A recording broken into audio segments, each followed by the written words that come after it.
আসসালামু আলাইকুম গাইস, দেখতেছেন এখানে হাজার হাজার দর্শনার্থী। তো ভাবতেছেন এখানে কোনো মেলা হচ্ছে, কিন্তু কোনো মেলা না।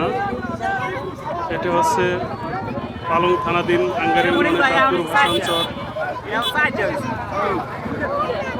নতুন হাট কীর্তিনাশা নদীতে ঐতিহ্যবাহী নৌকা বাইচ।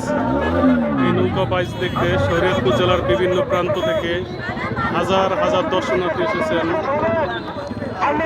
এই কীর্তিনাশা নদীতে ঐতিহ্যবাহী নৌকা বাইচ অনুষ্ঠিত হচ্ছে। নদীর দুপাশে